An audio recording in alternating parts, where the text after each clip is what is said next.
দর্শক যিনি কল করেছেন নাম বলেন, কোথা থেকে কল করেছেন?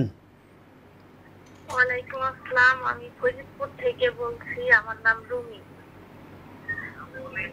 ফরিদপুর থেকে রুমি বলছি। রুমি বলেন, বয়স কত আপনার? 30 বছর। 30 বছরের রুমি, বলেন কি কষ্ট নিয়ে কল করেছেন? আমার হচ্ছে ডান পা হলো ব্যথা, আপনার মাজা থেকে অনেকদিন হাঁটুর নিচে যে আপনার এই হাতটা, এইটায় বাইরের পাশটা, এখানটায় প্রচন্ড ব্যথা ছিল অনেকদিনই, হালকা। আপনি আমার কথার উত্তর দেন রুমি। আপনার কোমর বা মাজা ব্যথা ডান দিকে আছে? আছে। এই মাজা থেকে ব্যথা হয়ে ডান পায়ে হাঁটুর নিচের দিকে যায়? এই ব্যথা আজ থেকে কতদিন আগের? আপনার এই কষ্ট কতদিন আগের? এটা এই তো মাস দেড়েক হলো। আপনার কষ্ট হলো মাস দেড়েক। এই কষ্ট বেড়ে যায় বসে থাকলে না হাঁটলে? বসে থাকলেও হয়, হাঁটলে বেশি হয় আপনার। তারপরে বসতে পারি না, বসতে নিলে প্রচন্ড ব্যথা হয়, হাঁটতে ব্যথা হয়, ঝুঁকে কাজ করলে ব্যথা হয়।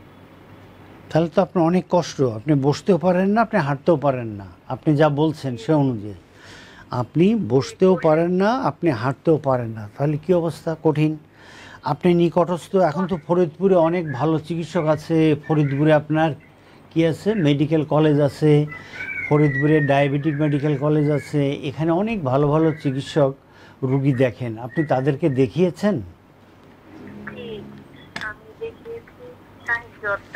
না, ডাক্তারের নাম বলবেন না, বলবেন আমি ডাক্তার দেখিয়েছি।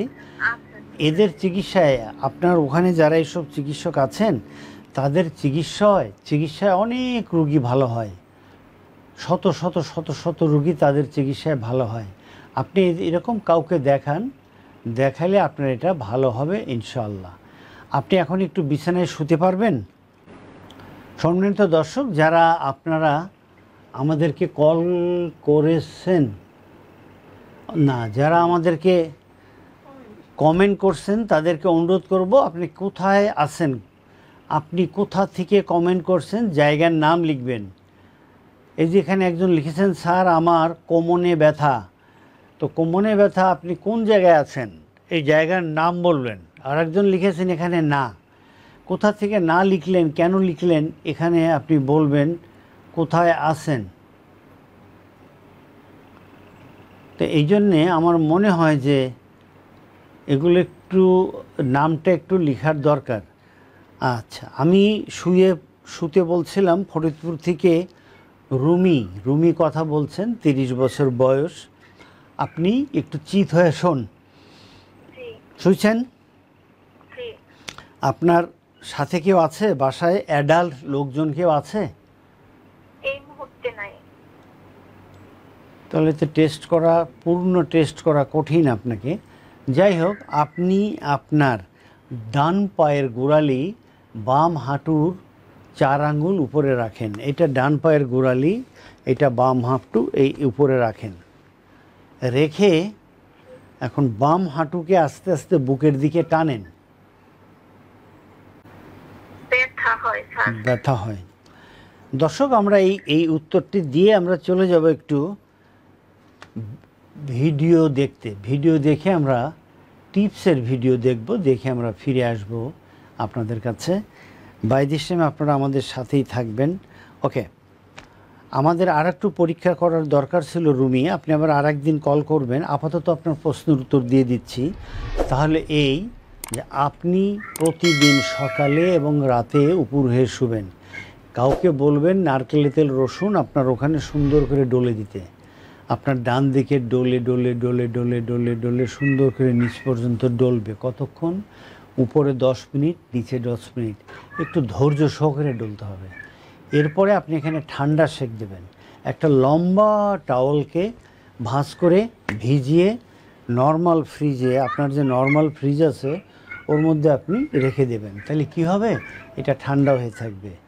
যখনই এই তেলটা দিয়ে দিলেন, এই তেলের উপর এই ঠান্ডার শেকটাকে বসায় রাখেন। কতক্ষণ? কমপক্ষে 10 মিনিট। তার উপর একটা ড্রাই টাওয়াল দিয়ে ঢেকে দেবেন। এরপরে আপনি এক্সারসাইজ করবেন। এগুলো সব পরিষ্কার করে আপনি আপনার 2 হাত মাঝের উপর রেখে মাথা এবং কাঁধ উপরে উঠিয়ে হোল্ড করে রাখবেন। কমপক্ষে 5 বার সুবহানাল্লাহ বিহামদি পড়বেন এই সময়। এরকম 10 বার করবেন। এবার চিত হন। চিত হয়ে আপনি আপনার ডান পাকে আস্তে আস্তে আস্তে আস্তে এরকম উপরের দিকে উঠান। দেখেন কতটুকু উঠাতে পারেন। আপনি যতটুকু উঠাতে পারেন ততটুকু উঠানোর পরে কাউকে বলেন এটাকে হোল্ড করতে, এরকম ধরে রাখবে। ধরে রাখার পরে আপনি ওখানে চাপ দেবেন, কিন্তু হাত নিচে যাবে না, একই নিয়মে। হ্যাঁ। এরপরে আপনি যেটা করবেন সেটা হলো আপনার বাম পায়ের গোড়ালি একটু আগে যেটা বললাম, ডান হাঁটুর উপরে রেখে আপনি টানবেন। আপনি দেখবেন এই ভিডিওগুলো আমাদের আছে। আপনি এটা করে আমাকে 2 সপ্তাহ পরে আমাকে জানাবেন আপনি কেমন আছেন।